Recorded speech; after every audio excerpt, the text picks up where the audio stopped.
Go to the story now. Gauteng police say it's continuing with its anti-gang operations across parts of the province. Police have denied social media reports that 13 people were killed in gang-related incidents around Westbury and surrounding areas this week. This is after a social media post promoting violence in the area was shared online. But residents of areas say that the gang violence continues to plague the region. Karinda Jackmahan is following that story for us. Karinda, very good morning to you. Thank you so much for making time for us. So what are some of these residents telling you? Certainly. So as we go around the area of Westbury and we speak to community activists, they say, of course, that the gang violence, notoriously, is historic in this community. It's something that the public knows as well. But recently, of course, that social media post that went online made threats of further violence this week, specifically regarding the gang fights between two different gangs that operate in this community. While that happens on the ground, residents still live in fear. And just this week, on this road behind me, there are shootings here as well. One of the community activists is Eugene Dooms. He's actually very closely related to another activist we know well, Tessa Dooms. Thank you, sir, for your time, Eugene. Let's just speak about the past week in Westbury, some of the shootings you have seen and your concerns right now, especially for children in the area. The situation in our area is very dire. As you were stating before, it's predominantly between two main rival gangs, the Varadors and the Fast Guns. But now, what's been evolving over the past few weeks, it's something that we think is beyond gang violence as well, because innocent people are being shot, are being killed, and people who are relevant in our community, you know. A few months ago, we lost a guy by the name of Ashwin McCabe, who was an active member in our community. He was a former gang member as well, but he transformed his life around for over 14 years. Since he transformed his life around, he assisted young people, you know, to get off substance abuse, send them to rehab. But an innocent individual like that was brutally gunned down, you know, for no reason whatsoever.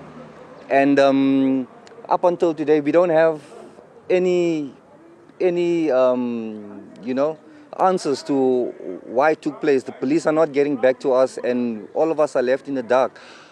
2 weeks after that, another important member of our community, a businessman, Faisal Mackenzie, you know, a chemist who was serving elderly people in our community, you know, also got brutally shot down.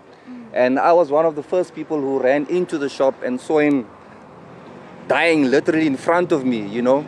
But the concern about the whole thing is when we report crimes, people are afraid to report. Yeah. Because you become a target as well. So Eugene, sorry to stop you there. We were just having a conversation with some police officers, and they said as well, some of their challenges is that there aren't any witnesses, and so that prohibits their investigations. Can you speak to me about the threats against witnesses, allegedly by gang members? Yeah, there's most definitely threats. That's why people are afraid to speak out. The main problem is when we speak out, you become a target. There's not sufficient protection for you. Hence, people are afraid to speak out, you know, because people are afraid that these cops that are supposedly, you know, supposed to look after us, they are in the pockets of these drug leaders, you understand? So when you do speak out, you become a target, you understand? So to report crime, you know, I mean, when Faisal Mackenzie was shot, when we called for the police to come out, the police station is 3 minutes away from the crime scene, but they rock up close to an hour, you understand? That's the kind of thing that has been happening. So then we ask ourselves, do the police have our back? What is happening, so you know? What happens here at night? I mean, just now you were telling me about how the gunshots were ringing here this week. Yes. If you can paint us a picture of, you know, at night, what are you hearing around the community? The gunshots are random. Okay.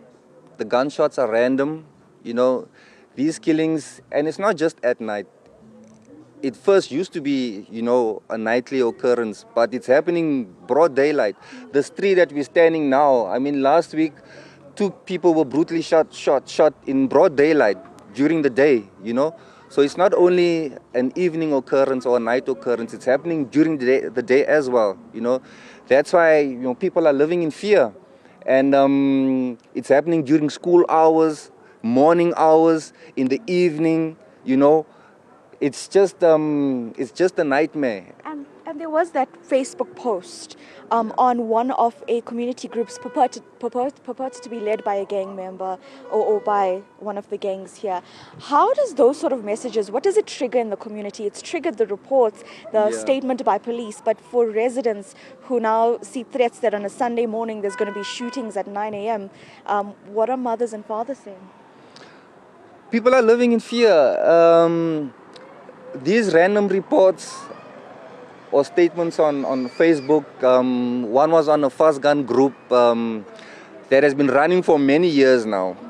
We're not sure why that group has not been taken down, because on that group you see a lot of hit lists, you know, young men on hit lists, old men on hit lists, people that were former gangsters that's on the hit list, you know.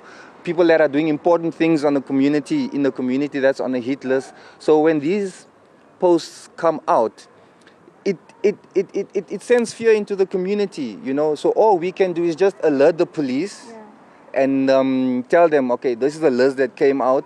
This is the fear that, the post that came out. And please bring more law enforcement, you know, bring your reinforcements, bring extra anti-gang units and so on, because people are living in fear, you know. But what we're seeing on the ground is something totally different, because police, they patrol, as soon as they leave, shootings take place. So you ask yourself, you know, where's the intelligence? What kind of police presence do we have here? You know, do they really have our back? Because it cannot be that they're bringing in the law enforcement, they're bringing in extra protection, as they say, but shootings are still happening on a daily basis. So you know, who's fooling who here? It cannot be. It cannot be. So thank you so much for your time. We're going to stay with you as well. Mr. Eugene Dooms, he's a community activist. He's also created the One Force movement, which aims to also bring community members that are speaking about this together, essentially. And it is very difficult to find a resident to be brave and speak on camera and say these sort of things about what is currently happening within the community by fear. While they fear for their life. One activist a few months ago was killed for doing essentially the same. So thank you so much for your time, sir. And as we stay here, we're also going to try and speak to others about the unfolding violence here. Police say they've deployed additional members to the area, but residents say they still live in fear, having going to bed, still hearing the ringing of gunshots.